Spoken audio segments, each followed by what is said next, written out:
Welcome back, Warrior. Today we are going to be reading Sitting Down because it's been a long week.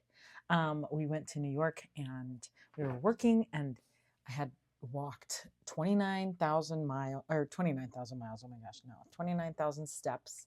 And that was on Tuesday. Then Wednesday, I did like 15,000. And Thursday, I did almost 20,000. And so I'm just like, okay, my feet are inflamed, my hands are a little bit inflamed. So I'm just like, I need to get it a little bit more under control. So we're gonna just not walk to read Doctrine and Covenants section 63 today. But New York was really awesome. And if you haven't been, you need to go because it is a super fun experience, and it might make you grateful for where you live. Just saying. Oh, it was a fun experience. Okay, so um, Doctrine and Covenants 63, just giving you like a recap. It is now the end of August 1831, and Joseph is now back in Kirtland. And as a review, this is what's been happening in the past 3 months. So Isaac Morley Farm, Isaac Morley owned an 80-acre farm in Kirtland. Isaac was one of the earliest people to settle in Kirtland. Isaac joined the church in 1830 when the missionaries to the Lamanites came through Kirtland. Many early converts lived on Isaac Morley's farm, March 1831 to September 1831. So those were the dates when they lived there. And then on April 30th, 1831, Joseph and Emma gave birth prematurely. Oh, excuse me. Two twins. Both twins died, sadly. And this was Emma's second pregnancy. Can you believe that? And she and Joseph had now lost 3 babies. 3 babies. That, like, with me struggling with infertility, it like really gets me that we can get pregnant and we can still lose children. That just being pregnant doesn't mean you're going to have a baby, right? And just, I feel sad for her. She probably didn't have the support that she needed for that, because I feel like we're still learning how to give support to moms who have stillborns, or moms who have miscarriages, or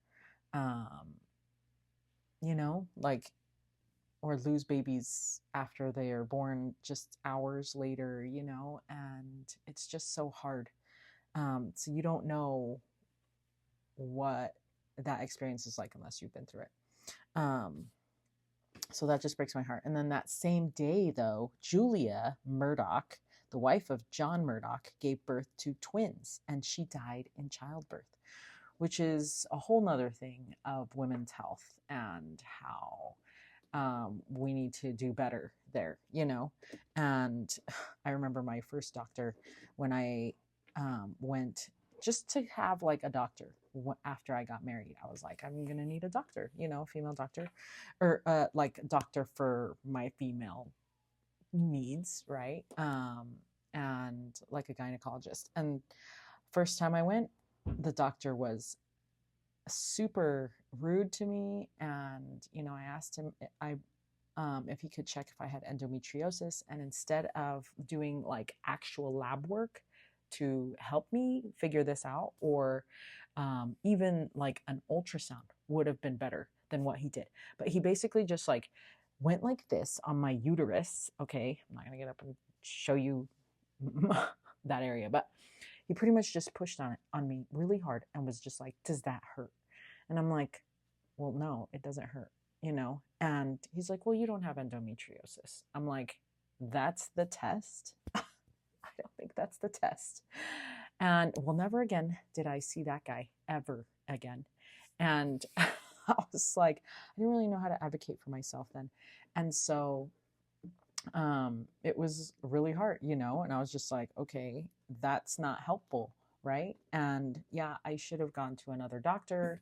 And I think just because of and he left me sitting on the stirrups for like, I don't know, 25 minutes. I was like, what are we doing? And so, And I don't know if that's what they're called. The little feet holders. Yeah. Anyway, it was the worst experience of my life. And I was like, I don't want to go to a gynecologist ever again. Because, I never had gone before. So I thought that that's how it was. And yes, I know what you're thinking. I should have gone before when my mom was around and I could have went with her. But my parents couldn't afford that kind of stuff. So it was just like, anyway, long story short, that's not going to happen to my daughter.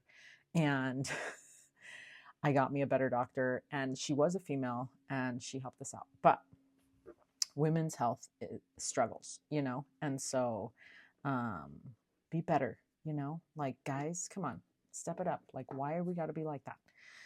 Okay. And then because because John Murdoch was unable to care for the twins, he asked Joseph and Emma to raise the twins. Now, what a tender mercy. You know what I mean? Because she was left to leave the hospital with no twins, or leave her home, or just leave the situation of being pregnant and then having the twins die. And then now that she could have her hands full of these cute little babies, right? What a tender mercy. Like, that was just a miracle for them. And so now Joseph and Emma were the new parents, and they named the babies, or I guess John Murdoch named the babies Julia, which is so cute that he named her after her mom who passed, and then Joseph Murdoch. And then just like sweet, like, I kind of want to know a little bit more about that. And then there's 13 revelations were received here in Isaac Morley's farm. And then June 1831, conference was held at a small schoolhouse that was located on this farm. And it was from this farm that Joseph and others left to go to Missouri. And then the farm was sold and the funds were used to purchase land in Zion. Okay, so that's where we're at. And so we're reading Doctrine and Covenants section 63. Hopefully I said that earlier. And let me get the little review for us. Says, revelation given through Joseph Smith the prophet at Kirtland, Ohio, August 30th, 1831. The prophet Sidney Rigdon and Oliver Cowdery had arrived in Kirtland on August 27th from their visit to Missouri. Joseph Smith's history describes this revelation. In these infant days of the church, there was a great anxiety to obtain the word of the Lord upon every subject that in any way concerned our salvation. And as the land of Zion was now the most important temporal object in view, I inquired of the Lord for further information upon the gathering of the saints and the purchase of the land and other matters. Okay, so this section has 66 verses, so we're going to try to cover it as fast as we can because we're a little bit behind reading, and we need to actually finish to 70 by tomorrow, like sometime tomorrow, so that we can be all caught up. All right, so here we go. Hearken, O ye people, and open your hearts, and give ear from afar, and listen, you that call yourselves the people of the Lord, and hear the word of the Lord, and his will concerning you. Yea, verily I say, hear the word of him whose anger is kindled against the wicked and rebellious. Okay, who willeth to take even them whom he will take, and preserve in life them whom he will preserve? Who buildeth up at his own will and pleasure, and destroyeth when he pleases, and is able to cast the soul down to hell. Behold, I the Lord utter my voice, and it shall be obeyed. Wherefore, verily I say, let the wicked take heed, and let the rebellious fear and tremble, and let the unbelieving hold their lips, for the day of wrath shall come upon them as a whirlwind, and all flesh shall know that I am God. Okay, there's a quote from Elder Neal A. Maxwell. He says, God's wrath is kindled not because we have harmed him, but because we have harmed ourselves. End quote. That is so good because, and I think when we harm ourselves and each other, I think that makes it bad. Like, usually I am really sad at our kids when they hurt themselves or others, right? Or each other. And so that makes sense. And that's from Neal A. Maxwell quote book, page 13.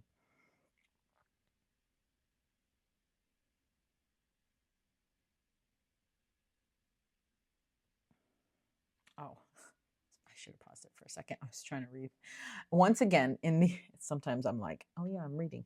Once again, in these verses, the Lord is commanding all to hearken to him, and he wants to make it clear how he feels about the rebellious. While Joseph and other brethren were gone, some problems had been occurring among the saints, as we will see in a few verses, and some problems had arisen on the journey home from Missouri, namely with Ezra Booth. In the first part of this revelation, the Lord addresses the rebellion. Okay, so the Lord makes it clear that he is in control, and consequences of wickedness he will provide. Yeah, I don't want those consequences. Okay, so verse 7. And he that seeketh signs shall see signs, but not unto salvation. Oh, doesn't that sound like, oh, you want signs? I'm going to give you signs. Like, that's like what it sounds like to me. But it won't be good.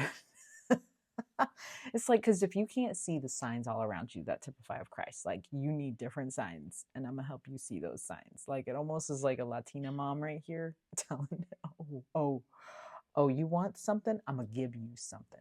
Like, so good, so good. Okay, so maybe that's where I get that set. Verse 8, verily I say unto you, there are those among you who seek signs, and there have been such even from the beginning. Yeah, from the beginning of time, there's so many signs. But behold, faith cometh not by signs, but signs follow those that believe. Yea, signs come by faith, not by the will of men, nor as they please, but by the will of God. Yea, signs come by faith unto mighty works, for without faith no man pleaseth God, and with whom God is angry, he is not well pleased. Wherefore unto such he showeth no signs, only in wrath, unto their condemnation. So don't be asking for signs. Wherefore I, the Lord, am not pleased with those among you who have sought after signs and wonders for faith, and not for the good of men unto my glory. Okay, so President Joseph Joseph F. Smith instructed this: show me Latter-day Saints who have to feed upon miracles, signs, and visions in order to keep them steadfast in the church, and I will show you members of the church who are not in good standing before God and who are walking in slippery paths.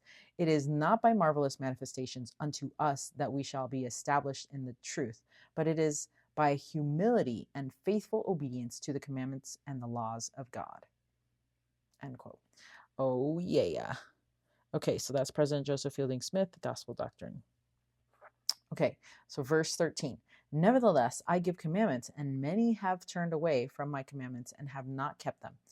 There were among you adulterers and adulteresses, some of whom have turned away from you, and others remain with you that hereafter shall be revealed. Let such beware and repent speedily, lest judgment shall come upon them as a snare, and their folly shall be made manifest, and their works shall follow them in the eyes of the people. And verily I say unto you, as I have said before, he that looketh on a woman to lust after her, or if any shall commit adultery in their hearts, they shall not have the Spirit, but shall deny the faith and shall fear. Yes, thank you.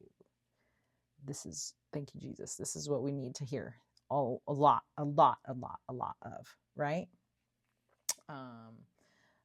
So our agency must be exercised in our thoughts and actions. President Ezra Taft Benson taught this, quote, we should not invite the devil to give us a stage presentation, usually without our realizing it. He slips into our thoughts. Our accountability begins with how we handle the evil thought immediately after it is presented.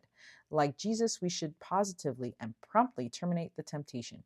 We should dismiss the evil one without further argument. End quote. Teachings of Ezra Taft Benson, page 382. And remember there was this one talk. I know I can't remember who gave the talk, but it was basically like being tempted is not a sin. It's not a sin to be tempted. Everybody is tempted. It's what you do with the temptation that can turn it into a sin. And so we need to watch our thoughts, because and like always, like it could be thoughts that are, obviously they're talking about the lustful thoughts and things like that, but like I can apply this to my life as well. All the thoughts, right? Not like bad thoughts about myself or negative thoughts about myself. Like we need to manage our thoughts, because that's how Satan tempts us. He tempts us through our thoughts, because he whispers those things in the back, and then we translate it and use our voice to say those things to ourselves, and then, or he uses our voice to say those things to us, and then what happens? And then we believe them, right? So let's not fall into his temptations and his traps and snares. Okay, so verse 17, wherefore I, the Lord, have said that the fearful and the unbelieving and all liars, and whosoever loveth and maketh a lie, and the whoremonger and the sorcerer shall have their part in that lake which burneth with fire and brimstone, which is the second death. Verily I say that they shall not have part in the first resurrection. And now behold, I, the Lord, say unto you that ye are not justified because these things are among you. Okay. There's this movie that we saw on the plane, and it's called Juror Number 2. So there's spoilers. If you have not seen this and you don't like spoilers, you might want to advance. But if you do like spoilers, then keep listening, or if you've already watched this.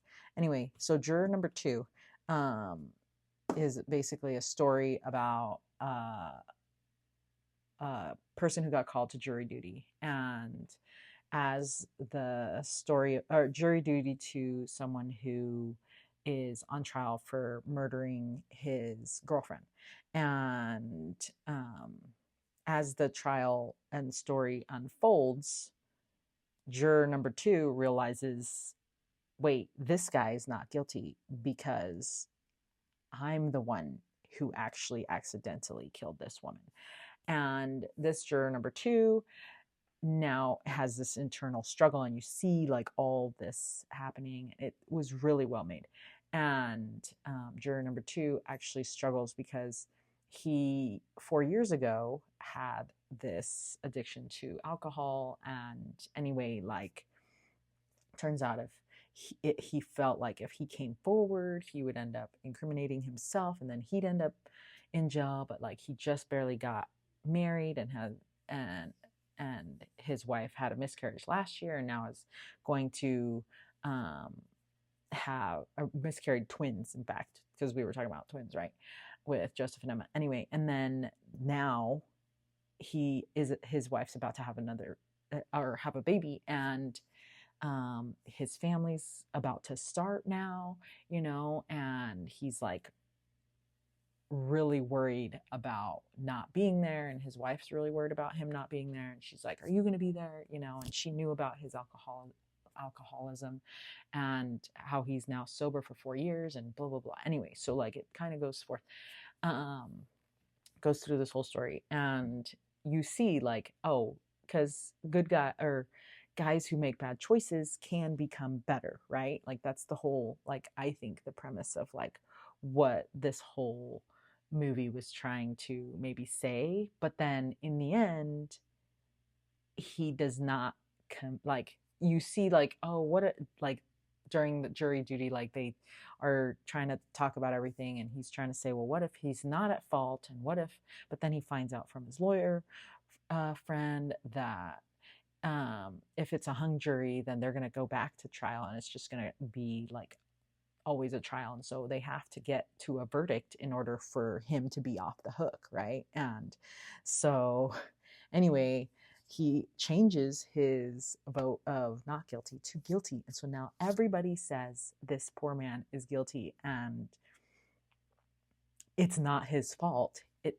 was the fault of juror number 2, and he accidentally killed this woman because he was driving, and she was walking really close to the bridge and whatever, and his car hit her, and he thought it was a deer, but it was raining and dark, and so he didn't know who it was or what it was, and he thought, the deer ran away. Like, I've hit a deer.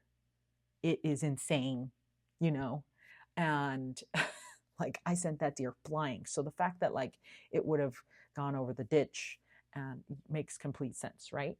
But I mean, it's a traumatic experience just hitting a deer. And so the fact that he hit a person was like crazy.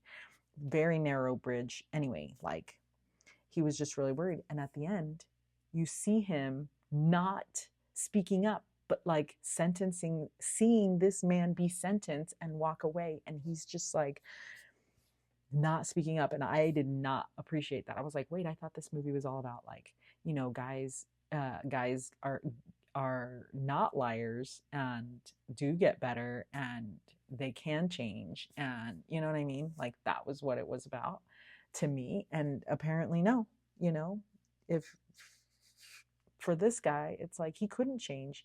He changed one vice for another. And like that would just eat me alive. Like it wouldn't even matter. Like I would totally have to like present myself. I couldn't let somebody like that like do that. And it wasn't even like that guy willingly took that upon him to sacrifice himself. I'll go to jail for you because you did that wrong thing. Like that's what Christ did. Like he chose to sacrifice himself for us so that we could be free and come back to the presence of the Father. But like he chose that. Like this other guy did not choose to go to jail for this other guy's sin. You know what I mean? For this other guy's mistake. Anyway, so there's lots of good analogies, stories, and lessons that we could pull from there. And anyway, it just ends and you're just like, what? He didn't come forth, and it makes you really think like, what kind of person would I be? What kind of decision would I make if I was in that situation? And so I love that the Lord is talking about, not lying um and the thoughts that we get, that we need to watch those thoughts, because that man was getting all kinds of thoughts, right, to hide things. And the more we hide things, the more it's going to eat at us, right? And the more pain that we're going to be going through. Like, just get it out, the infection, you got to get that stuff out.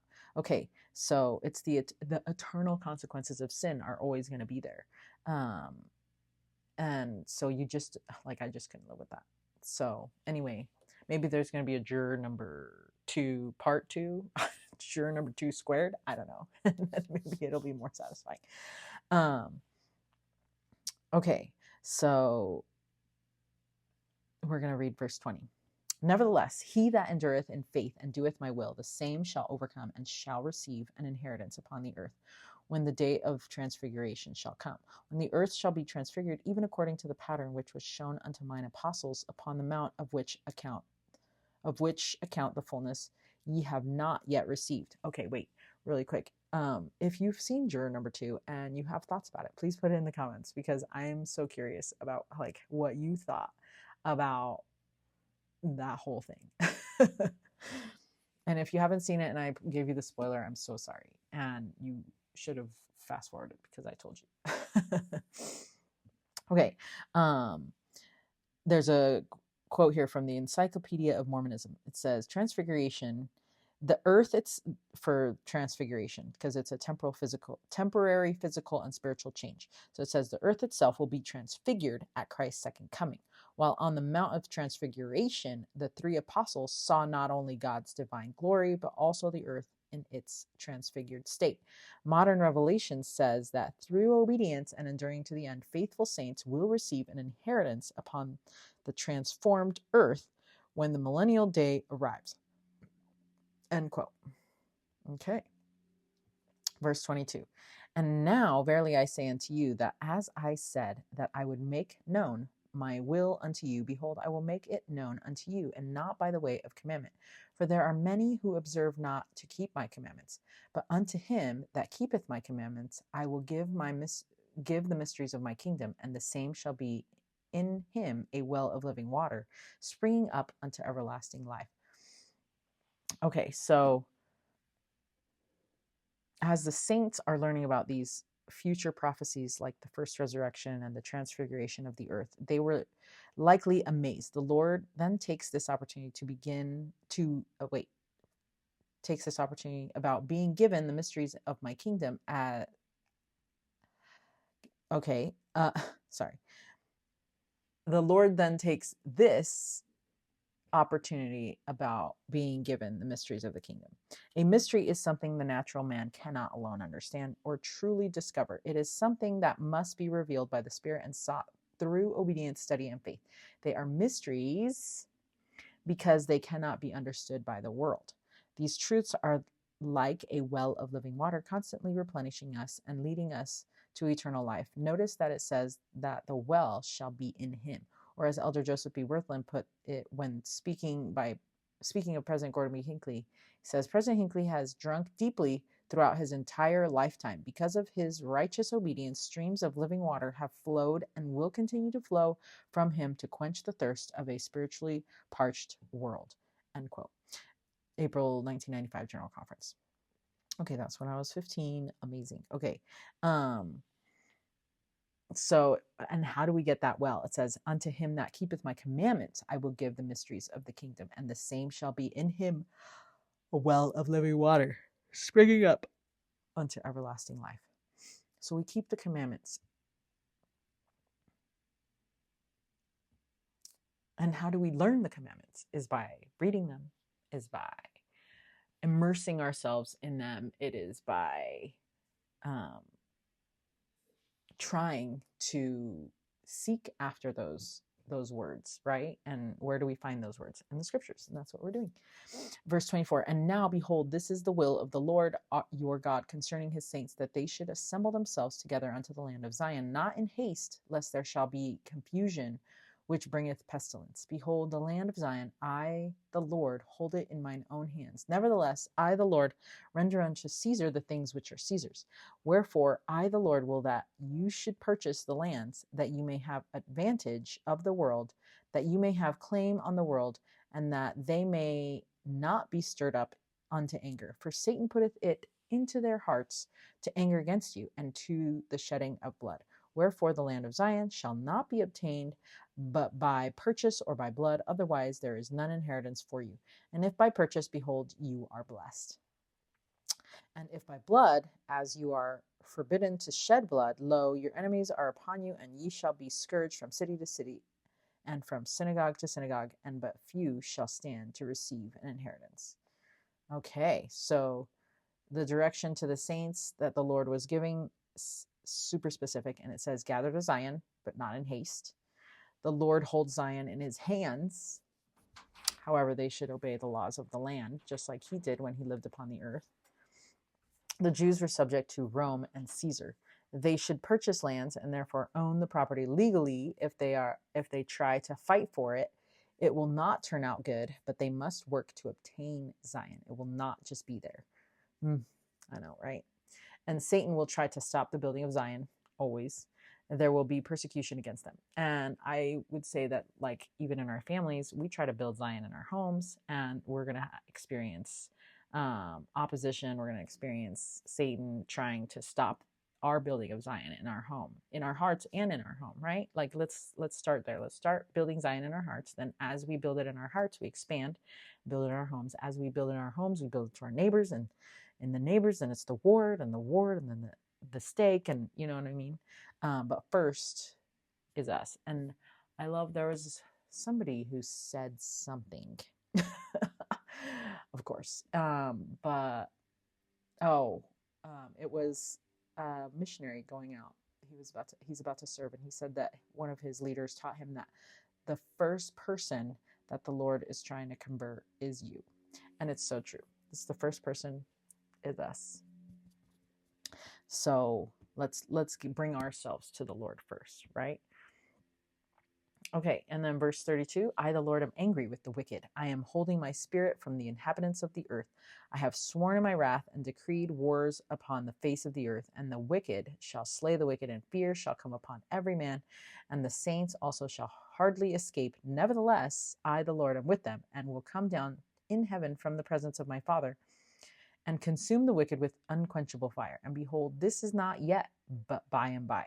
Wherefore, seeing that I, the Lord, have decreed all these things upon the face of the earth, I will that my saints should be assembled upon the land of Zion, and that every man should take righteousness in his hands and faithfulness upon his loins, and lift a warning voice unto the inhabitants of the earth, and declare both by word and by flight that desolation shall come upon the wicked. Okay, there's a quote from President Dallin H. Oaks. He says, it's from the Love and Law talk in 2009, October 2009. He says, we read again and again in the Bible and in modern scriptures of God's anger with the wicked against those who violate his laws. How are anger and wrath evidence of his love? Joseph Smith taught that God instituted laws whereby the spirits that he would send into the world could have a privilege to advance like himself. God's love is so perfect that he lovingly requires us to obey his commandments because he knows that only through obedience to his laws can we become perfect can we become perfect as he is.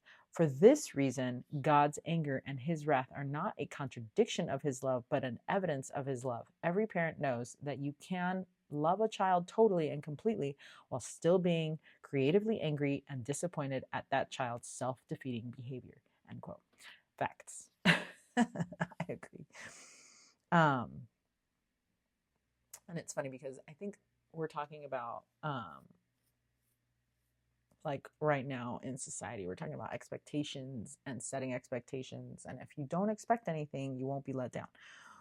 Yeah, but also if you are a parent and you know someone's potential and you know someone's abilities, we want to influence them to achieve those goals and those abilities and use those. And there's like that in between, like where do you come in to like help them reach their full potential at the same time while not expecting them to reach their full potential, so that you're not disappointed, or not necessarily disappointed, but you know what I'm saying. But like, does that make sense? Am I making sense? I'm not making sense. Anyway, but like, you know, like where is that? And like, if I don't expect anything from anyone, then yeah, I won't be disappointed. But at the same time, I will create lazy children. So it's like, no, I expect you to use your time wisely, and I'm going to book you out to do those things because I'm your parent. And because I know that if you don't, and I don't do those things for you and set you up for success, then you're not going to take those opportunities yourself, and you're just going to play video games all day. Right? Okay. So maybe if you have parenting tips, please always drop them in the comments, because it takes a village. You know what I'm saying? Okay. And then there's a quote from Elder Henry B. Eyring. He says, because the Lord is kind, he calls his servants. Wait, hold on. Let me see. Yeah. I already read that. Okay. He calls his servants to warn people of danger. That call to warn is made harder and more important by the fact that the warnings of most worth are about dangers that people don't think are real. Oh, think about that. Our ability to touch others with our warning voice matters to all who are covenant disciples of Jesus Christ. Here is the charge given to each of the members of the Church of Jesus Christ of Latter-day Saints. Behold, I sent you out to testify and warn the people, and it becometh every man who hath been warned to warn his neighbor. D&C 8881. The Lord would not use the word warn if there is no danger. Yet not many people we know sense it. They have learned to ignore the increasing evidence that society is unraveling and that their lives and family lack the peace they once thought was possible. That willingness to ignore the signs of danger can make it easy for you to think, why should I speak to anyone about the gospel who seems content? What danger is there to them or to me if I do or say nothing? Right? Well, because we feel like if we say something, we're going to look bad. But then that means that we're putting what other people think is more important than what the Lord thinks. So we want to only care about what the Lord thinks. But still being considerate. We don't need to like yell at people. Let's finish this quote. It says, well, the danger may be hard to see, but it is real both for them and for us. For instance, at some moment in the world to come, everyone you will ever meet will know what you know now. They will know that the only way to live forever in association with our families and in the presence of our Heavenly Father and in His Son, Jesus Christ, was to choose to enter into the gate by baptism at the hands of those with authority from God. They will know that the only way families can be together forever is to accept and keep sacred covenants offered in the temples of God on this earth. And they will know that you knew And they will remember whether you offered them what someone had offered you. End quote. That always makes me wonder, makes me wonder, like, which people have I not said things to? There's a lot of people. Okay, Elder Henry B. Eyring, A Voice of Warning, October 1998, General Conference. Okay, verse 38. Wherefore let my disciples in Kirtland arrange their temporal concerns who dwell upon this farm. Let my servant Titus Billings, who has the care thereof, dispose of the land, that he may be prepared in the coming spring to take his journey up unto the land of Zion, with those that dwell upon the face thereof, excepting those whom I shall reserve unto myself, that shall not go until I shall command them. And let all the monies which can be spared, it mattereth not unto me whether it be little or much, be sent up unto the land of Zion, unto them whom I have appointed to receive. Behold, I, the Lord, will give unto my servant Joseph Smith Jr. power, that he shall be enabled to discern by the Spirit those who shall go up unto the land of Zion, and those of my disciples who shall tarry. Let my servant Noel K. Whitney retain his store, or in other words, the store yet for a little season. Nevertheless, let him impart all the money which he can impart, to be sent up unto the land of Zion. Behold, these things are in his own hands. Let him do according to wisdom. Verily I say, let them be ordained as an agent unto the disciples that shall tarry, and let him be ordained unto this power. Let him be ordained as an agent to the disciples. Is that what I said? And now speedily visit the churches, expounding these things unto them with my servant Oliver Cowdery. Behold, this is my will, obtaining monies, even as I have directed. He that is faithful and endureth shall overcome the world. He that sendeth up treasures unto the land of Zion shall receive an inheritance in this world, and his works shall follow him, and also a reward in the world to come. Okay, so Isaac Morley, the owner of the Morley farm, had gone to Zion and left his brother-in-law, Titus Billings, in charge of the farm in Morley's absence. Many saints were living on Isaac Morley's farm. The Lord commanded Titus to sell it, that he may be prepared in the coming spring to take his journey up unto the land of Zion. So the Lord knows how long it's going to take to sell real estate over there. A year. Journeying with many of the other saints who were living on the farm. Any money from the sale that can be spared shall be sent on to Zion. Joseph would have the power to discern who should go to Zion and who should stay in Kirtland. As we know, there was still a temple to be built and important matters to take place in Kirtland. In fact, for the next 8 years, Kirtland and Independence will be central locations for the saints. Okay, so we're on verse 49. We're almost there. Okay. Yea, and blessed are the dead that die in the Lord. From henceforth, when the Lord shall come, and old things shall pass away, and all things become new, they shall rise from the dead, and shall not die after, and shall receive an inheritance before the Lord in the holy city. And he that liveth, when the Lord shall come, and hath kept the faith, blessed is he. Nevertheless, it is appointed to him to die at the age of man. Wherefore children shall grow up until they become old, and old men shall die, but they shall not sleep in the dust, but they shall be changed in the twinkling of an eye. Wherefore, for this cause, preach the apostles unto the world the resurrection of the dead.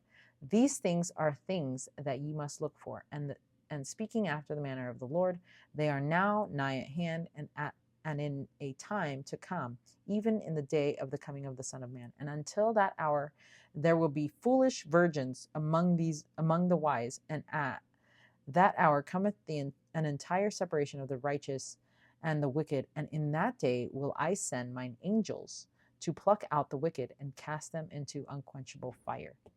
Okay, so there's a quote from President Dallin H. Oaks. He says, the arithmetic of the parable is chilling. The 10 virgins obviously represent members of Christ's church, for all were invited to the wedding feast, and all knew what was required to be admitted when the bridegroom came, but only half were ready to come. End quote. Preparation for the Second Coming, April 2004 General Conference. Okay. So, verse 55 says, And now behold, verily I say unto you, I the Lord am not pleased with my servant Sidney Rigdon. He exalted himself in his heart and received not counsel, but grieved the Spirit. Wherefore his writing is not acceptable unto the Lord, and he shall make another. And if the Lord receive it not, behold, he standeth no longer in the office to which I have appointed him. So he's giving him a second chance, and if that doesn't work, you know what I mean? Okay, so President Ezra Taft Benson says, we must prepare to redeem Zion. It was essentially the sin of pride that kept us from establishing Zion in the days of the prophet Joseph Smith. Oh, excuse me. It was the same sin of pride that brought consecration to an end among the Nephites. Pride is the great stumbling block to Zion. I repeat, pride is the great stumbling block to Zion. We must cleanse the inner vessel by conquering pride. End quote. And that's from the talk of President Ezra Taft Benson, Beware of Pride. April 1989 General Conference. It's a good talk, the Beware of Pride talk. Okay, and again, verse 57, and again, verily I say unto you, those who desire in their hearts in meekness to warn sinners to repentance, let them be ordained unto this power. For this is a day of warning and not a day of many words. For I, the Lord, am not to be mocked in the last days. Okay, so Elder David A. Bednar says this: the Christ-like quality of meekness often is misunderstood in our contemporary world. Meekness is strong, not weak; active, not passive; courageous, not timid; restrained, not excessive; modest, not self-aggrandizing; and gracious, not brash. A meek person is not easily provoked, pretentious, or overbearing, and readily acknowledges the accomplishments of others. End quote. Oh, good. Meek and Lowly of Heart, April 2018 General Conference. Okay, so also there's a book that I'm reading from Mel Robbins. It's called Let Them, and I suggest that read for everyone. And that would actually help with this readily acknowledge the accomplishments of others. Because when others accomplish things, it doesn't mean anything negative about you. It only means something awesome about them. And Satan is going to try and make you feel negative feelings about yourself because of what they're going through and what they're accomplishing. So don't do that. Don't let him do that to you. Okay, and then we want to be positive and uplifting about our friends. Okay, and other people. Okay, verse 59. Behold, and if you are feeling some kind of animosity or some kind of harsh feelings when you hear something about somebody else, then do something about it. That's the only reason why you're having those thoughts, is because you haven't given yourself permission to do something about it. And if you have given yourself permission to do something about it, you haven't done the thing. And so just go do the thing. And then when other people are doing the thing, you don't feel bad because you're actually able to do the thing also. Okay, so it's just the fact that you've limited your abilities yourself and not taken opportunities that you could have that make it hard to be excited for other people when they accomplish those things. And how do I know this? Because I've seen it myself. I've seen it in myself, and I'm always like, wow, why do I feel like this about somebody else's accomplishment? And then I think back and I'm like, oh, that's because I had a similar goal and I haven't been able to accomplish it. And why not? And then you take the inventory, you know? Okay, so verse 59, behold, I am from above, and my power lieth beneath. I am over all and in all, and through all, and search all things, and the day cometh that all things shall be subject unto me. Behold, I am Alpha and Omega, even Jesus Christ. Wherefore, let all men beware how they take my name in their lips. For behold, verily I say, that many there be who are under this condemnation, who use the name of the Lord and use it in vain, having not authority. Wherefore let the church repent of their sins, and I, the Lord, will own them, otherwise they shall be cut off. Okay, I wonder if they took the Lord's name in vain back then, because that's what it sounds like. Okay, Elder James E. Talmage says this: we may take the name of God in vain by profane speech. We take it in vain when we swear falsely, not being true or to our oaths and promises. We take it in vain in a blasphemous sense when we presume to speak in that name without authority, and we take his name in vain whenever we willfully do aught that is in defiance of his commandments, since we have taken his name upon ourselves. End quote. Oh, snap. That's so good. October 1931 General Conference, Elder James E. Talmage. So notice how the Lord speaks of himself in this scripture. He is from above. He is over all and in all and through all. He is Alpha and Omega. We need to be very careful how we honor and use his name. We must not use it for our own selfish purposes. We must not use it vainly, which can mean emptily, worthlessly, fruitlessly, lightly, falsely, or deceitfully. We must not use it when we do not have authority. And we must be careful how we speak it, write it, and use it. We typically think of taking the name of the Lord in vain as referring to profanity, but as we have learned, it can be more. Okay, we're on verse 64, and we're about to finish here.